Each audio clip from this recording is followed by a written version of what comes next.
Okay ba? Okay? Okay? Okay. Ang iyong sugar. Diabetic ka ba? So, amen. Health. Circumstances of the saints in the group. No? Yung kahintang sa matag-usa. Musta na? No?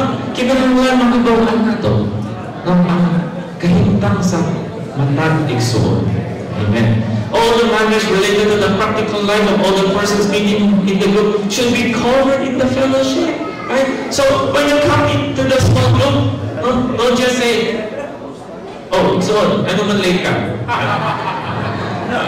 Igsoon, oras na, wala ka pa. Sugod na may, wala ka pa. Or then you come together, oh, igsoon, usugod na ta. Oh, call na ta. Oh, Lord Jesus, oh, Lord Jesus, oh, Lord Jesus. Oh, maawin na ta. Usahin, anong okay? Then, after we sing, okay, bubasa na ta. Asa ng materials. Basa na ta. After we pray, okay, oh, share. So, bawat isa, share. Okay, and then we pray, and then bye-bye. See you next week. Ganyan ba ang small group? So, it's like you turn a big meeting into a small meeting, but it's still a meeting. There's still the formality. And in the small group, there should be no formality. We should have a spontaneous, organic fellowship. No? So there is the need of kamustahan. No? That is very important. That part of the kamustahan. That part of greeting one another. No? Knowing one's another condition.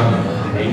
So it says here, this kind of fellowship will spontaneously issue in prayer. After you know, for example, our brother, there's some problem in his health, then it should issue in prayer. You should start to pray for him, right? So according to the need, we can intercede for one another. This prayer need not be after the fellowship is over, but should be mingled with the fellowship.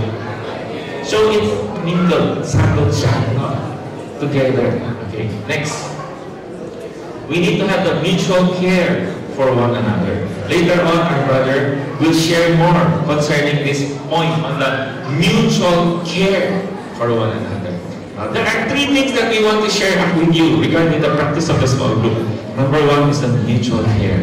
Number two is the, mutual teaching in the small group. Okay. The third is the increase in the small group. Okay. So that's why we have 3 sessions.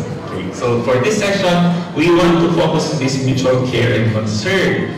Christians are members one of another. When one member suffers, all the members suffer. We need to have a concern and care for one another. This cannot be accomplished in large meetings. Even if only 100 people gather together, it will be hard to show much concern and care for others. However, the concern and care that a member needs is easy to find in a group of 10 or less saints. When a small number of saints gather together, it is easy to understand the conditions and situations of the other saints, which brings in true concern and care. This gives the Holy Spirit a great opportunity to grant us grace. Amen. Okay, next. In the small group meeting, we should not be religious. Okay. A small group is not a religious organization. Consequently, there are no leading ones in a small group. So sa gagmay nga grupo, walang leader. Walang leader. Matag sa leader man. Matag sa makapamulong man. Amen. So, we have to take that in mind. We should all function in this group. All the saints have equal obligations, equal responsibilities, equal opportunity to minister to others. I hope that we will pay attention to this point and fully emphasize it. When 8 or 10 saints gather together, everyone is a leading one with equal opportunities and equal responsibilities. So sa kagrupo, pananglitan, absent si Brother Yusel. Absent si Brother Yusel, magpakasya na tayo. Wala nang small group. Absent si Brother Yusel. Walang leader man. Absent ang pastor. Absent ang pastor. So, it should not be like this. That meeting is our meeting. That is not our brothers' meeting. It is the meeting of each one of us. Okay? Next. So, there should be no religious rituals. Okay? In a small group, we should sing hymns and pray according to inspiration and feeling. We should read and speak the word according to burden and need. No? In the small groups, there are no religious rituals or set practices such as first singing a hymn and then praying.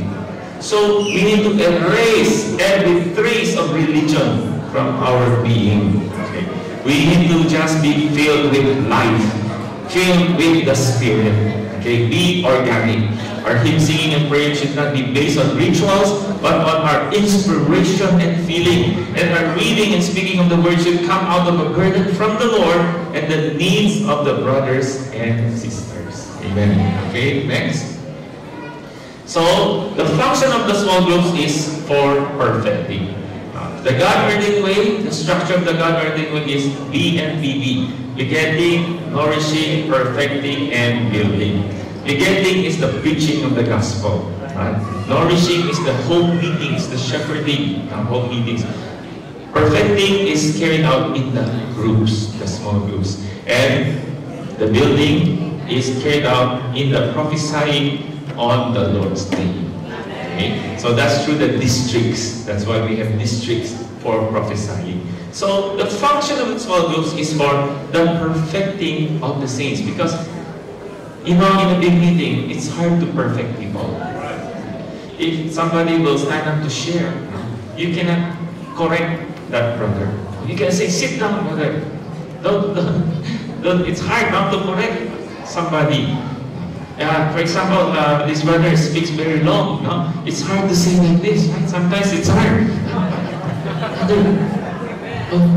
Overtime. Ikot. Lingkod. Okay? So, very hard. But in the groups, it's easy to carry out the perfecting. Because we are so intimate already. Diba?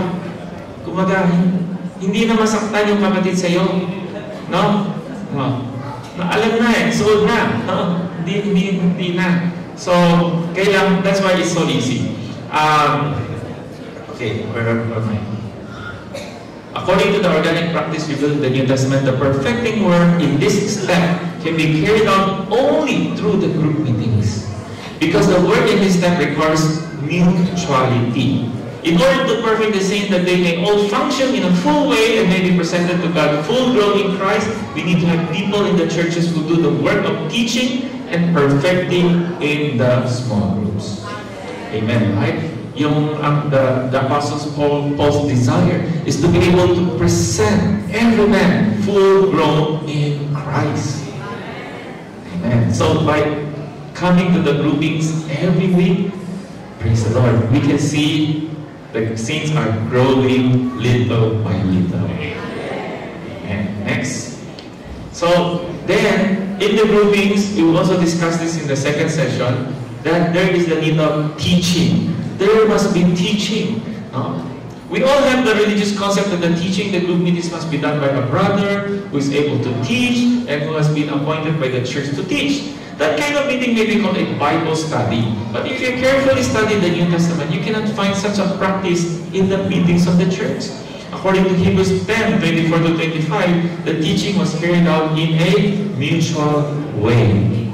The teaching should be done by all the saints. We incite one another, we exhort one another, you exhort me, I exhort you, you learn, I also learn. When one of the group member teachers who exhorts one another in the group meeting, the other members of the group are also taught because they hear the teaching or exhortation. This is mutual teaching. If you notice, right, when the Lord Jesus was with his group members, how does he teach them? Many times, he teaches them by giving them a question. He never gives the answer right away. But many times he would ask question. Right? Who do men say that I am? What do people say about me? They will answer. Then they say, how about you, Peter? What do you say? Who am I? And then Peter gave the correct answer. You are the Christ, the Son of the living God. And the Lord praised him. The Lord said, blessed are you, Simon Barjona. The Lord was saying, good answer. Praise the Lord. So that's how he was perfecting his group mates. Diba? In that group. Amen. This is mutual teaching. Okay, next. Okay, new faces being the life pulse of the small group. We will share this afternoon.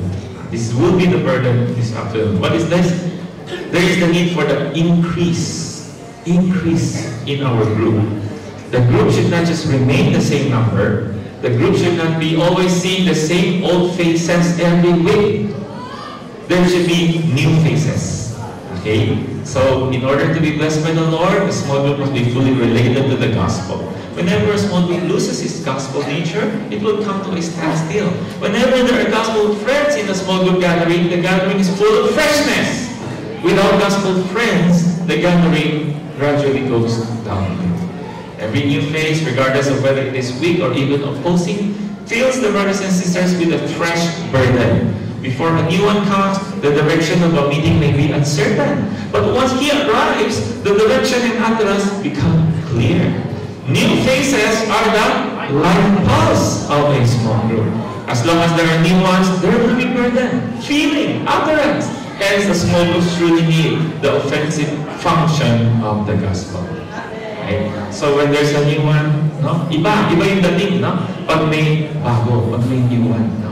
Parang mas alerto ka, no? Mas agresibo ka, no? Mas buhay yung feeling. Right? Praise the Lord.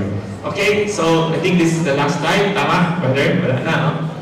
Yes, so thank the Lord. So, our brother, okay, will continue to share on the first aspect that we need to pay attention to the grouping, which is the mutual care and concern, the love for one another.